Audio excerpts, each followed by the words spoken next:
यावं आपल्या मुखातून निघणारे शब्द मी ऐकले, पण दारी आलेला अतिथी मग तो कोणी असते, आमच्या घरचा शिष्टाचारच असा आहे. आम्ही उभायचं आपल्या चरणी नतमस्तक होतो. होय, नतमस्तक. नमस्कार या ब्राह्मणाला केला, पण हा ब्राह्मण तुम्हाला आशीर्वाद नाही देऊ शकत. नाही, हा ब्राह्मण आशीर्वाद देऊ शकत काय बोलताय ब्राह्मण साहेब? सहज आपल्या मुखातून शब्द निघते, आपण आम्हाला नमस्कार करण्यासाठी तयार झाला, आम्ही तुम्हाला आशीर्वाद देऊ शकत नाही. आम्ही वाममार्गाकडे कधी झुकलो नाही, अधर्मात्याच्या गोष्टीला कधी प्रोत्साहन दिलं नाही. धर्म अर्थ काम आणि मोक्ष याचा अतिशुद्धाचा वापर करणारा राजकर्ता अधोगतीकडे कधी वळला नाही. मग असं असताना आम्ही आमच्या जीवनात नमस्काराला योग्य आशीर्वादाला पात्र नाही की काय? राजा, या दोष तुझा नाही रे. अरे कसा मित्र आशीर्वाद दे, अरे त्याला दोन्ही हस्त नाही, काय? तो कसा तुम्हाला आशीर्वाद काय? आपल्याला दोन्ही हस्त नाही आणि म्हणून आपण आशीर्वाद देऊ शकत नाही. क्षमा असावी.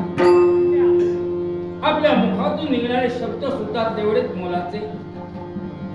आपण मुखातून जो आशीर्वाद देण्यासाठी तयार व्हा, याच्यासाठी आपला वरदहस्त आमच्या मस्तकी यावा असा त्याचा अर्थ नाही.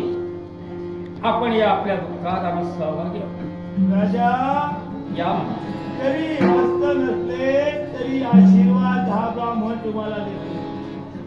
तुमचं कल्याण कल्याण होईल, कल्याण होईल. मला मुराद आशीर्वाद देण्यासाठी सिद्ध झाला. या आसनस्थ व्हा. यावी इथपर्यंत आपण आला. दारी आलेला याच्यामध्ये तो कोणी असू दे, तो विन्मुख गेला नाही. आणि असं असताना इथपर्यंत येत असताना आपल्या मुखातून शब्द ऐकले, आपलं नाव लावते ऐकून आम्ही इथपर्यंत आलो. सांगा म्हटल्या, आपली काय सेवा करावी?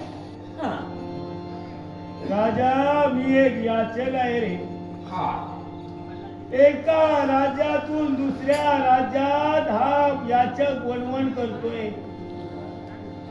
मनातली इच्छा प्रत्येक राजकर्त्याला सांगतोय, पण सारे जण भरोशाचा शब्द देत आहेत.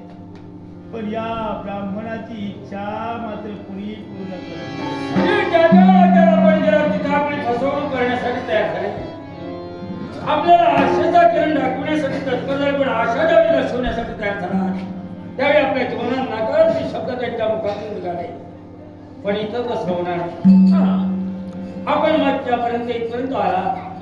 राजा शिवरंजन, तुमची कुठलीही इच्छा असू नये, ती तुमची इच्छा पूर्ण करण्यासाठी तयार आहे, यात शंका नाही. राजा, आता माझ्यावर विश्वास नाही राहिला रे. पण या याचकानं जर आपली इच्छा सांगितली पाहिजे तर मला वचन देशील का? वचन? हा वचनाचा गुंता का? आलं लक्षात. आतापर्यंत आपली फसवणूक झाली. राजाने जर इच्छा व्यक्त केली असेल आणि आशेची निराशा झाली असेल तर त्याचा काय उपयोग? आपलं म्हणणंही मला पटत नाही. जिथं निसर्गात बदल होते तिथं माणसाच्या वृत्तीत बदल व्हायला किती सावे. आणि म्हणून हे शब्द असते, आपल्याला दोन्ही हस्त नाही. पण यावेळी मी आपल्याला वचन देतोय, ते कोणत्या तऱ्हेने आहे का? आपल्या मनाच्या समाधानासाठी राजकर्ता राजा शिवरंजन वचन देतोय.